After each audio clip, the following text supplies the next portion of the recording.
এদিকে দিনের পর দিন বেআইনিভাবে ফুটপাত দখল করে রমরমিয়ে ব্যবসা চলছে বিভিন্ন জায়গায়। এ রাজ্যের বিভিন্ন জায়গায়, শহর কলকাতায় বিশেষ করে ফুটপাথে দখলদারি হটাতে হবে, হুঁশিয়ারি দিলেন বিধাননগরের বিজেপি বিধায়ক শারদদত্ত মুখোপাধ্যায়।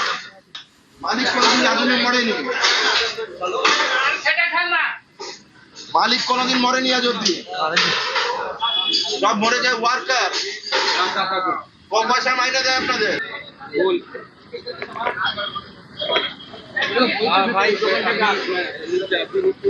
लाइसेंस है ये बंद कर दो, बंद कर दो। आप अपना टाका फेरत कीजिए। इसका लाइसेंस है, लाइसेंस कोलकाता चार्ट के नाम से है, उसका पास लाइसेंस। এই জায়গাটা কার? এই জায়গাটা কার?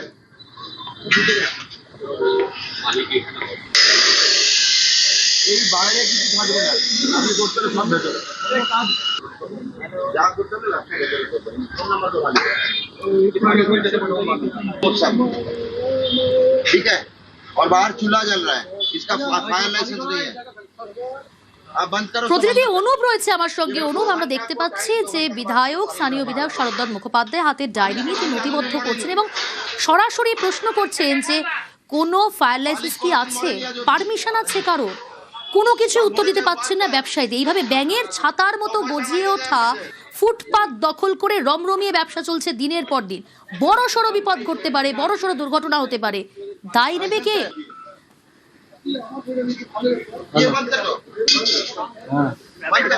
কিন্তু কোন রকম সদুত্তর দিতে পারছে না।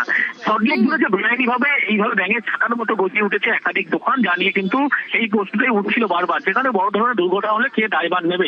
একদিকে দেখা যাচ্ছে মেয়র কৃষ্ণা চক্রবর্তী যখন পদত্যাগ করছে, অন্যদিকে কিন্তু বিধাননগর বিধানসভা কেন্দ্রের যিনি বিধায়ক তথা মন্ত্রী শারদদত্ত মুখোপাধ্যায় একেবারে দাবাং মুডে সল্টলেক সিটি সেন্টার এই সমস্ত লাগোয়া একাধিক ফুটপাতে দখল করে ব্যবসা করছে বলে এমনটা অভিযোগ। না, ব্যবসায়ীরা কি জানাচ্ছে? কাদের ছত্রছায়ায় তারা সেখানে বসেছে ফুটপাত দখল করে ব্যবসা করতে? কেন ব্যবসায়ীরা কোন রকম শব্দ দিতে পারছে না, কাদের ছত্রছায়ায় বসেছে এবং তারা বসিয়েছে এই গোটা বিষয়গুলো তারা নিজেরাই স্পষ্ট করছে না। সেই সময় বিধায়ক নিজের সময় ডায়েরি বের করে নামগুলো নথিভুক্ত করে এবং হুঁশিয়ার দিন এইভাবে যে দোকানে কোনোভাবে পারমিশন নেই, এই দোকানে ফায়ার লাইসেন্স নেই, কোনোদিন বড় দুর্ঘটনা ঘটলে কে দায় নেবে, কিভাবে বসানো যে দোকানগুলো, কে পিছনে কারা রয়েছে, যেখানে সেখানে রাস্তার উপরে রান্না চলছে, যে কোনোদিন দুর্ঘটনা ঘটলে তার দায়ভার কে নেবে।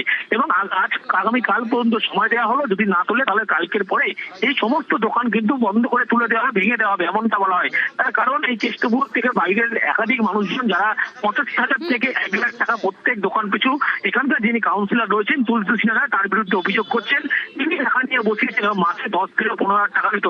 এই অভিযোগ করছে খোদ বিধায়ক শারদদত্ত মুখোপাধ্যায় মন্ত্রী, তিনি অভিযোগ করছে পয়সার বিনিময়ে কিন্তু এইভাবে ফুটপাত দখল করে দোকান বসানো হয়েছে, যে কোনোদিন বড় দুর্ঘটনা ঘটলে দায়ভার কে নেবে সেই প্রশ্ন উঠছে। ব্যাঙের ছাতার মতো সল্টলেক জুড়ে এভাবে বেআইনিভাবে দোকান বসানো হচ্ছে, যেখানে সেখানে যত্রতত্র রান্না চলছে, যার ফলে যে কোনো দিন যে কোনো সময় দুর্ঘটনা ঘটতে পারে। একদমই। মালিক কোনদিন আগুনে মরেনি, মালিক কোনদিন মরেনি আজ অব্দি, সব মরে যায় ওয়ার্কার। কম পয়সা মাইনে দেয় আপনাদের।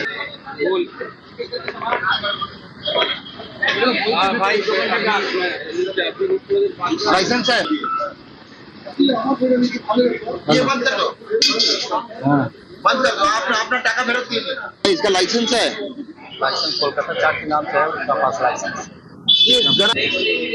এই জায়গাটা কার? এই জায়গাটা কার?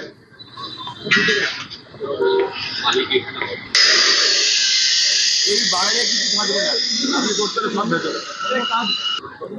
যা করতে হবে রাস্তায় ভেতরে করবেন। ফোন নাম্বার তো ভালো 2 घंटा को टाइम, 2 घंटा के बाद ফুটপাথে দখলদারি হটাতে হুঁশিয়ারি, বিধাননগরে বিজেপি বিধায়কের হুঁশিয়ারি। সল্টলেকে ফুটপাত দখল হটাতে হুঁশিয়ারি বিধায়ক শারদদত্ত মুখোপাধ্যায়। একদিকে যখন বিধাননগরের যে ছবি আমরা তুলে ধরছি, সেখানে দেখুন কিভাবে বেআইনিভাবে রমরমিয়ে ব্যাঙের ছাতার মতো গজিয়ে ওঠা ফুটপাত দখল করে ব্যবসা করছে ব্যবসায়ীরা। তারা বলছেন, তারা অভিযোগ করছেন স্থানীয় কাউন্সিলরকে টাকা দিতে হতো এই দোকান করার জন্য, তার বিনিময়। इसका लाइसेंस है, लाइसेंस कोलकाता चार्ट के नाम से है, उसका पास लाइसेंस। এই জায়গাটা কার? এই জায়গাটা কার?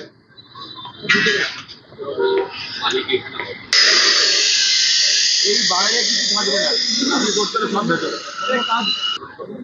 যা করতে হবে রাস্তা ভেতরে করবেন, ফোন নাম্বার তো ভালো। ठीक है, और बाहर चूल्हा जल रहा है, इसका फायर लाइसेंस नहीं है।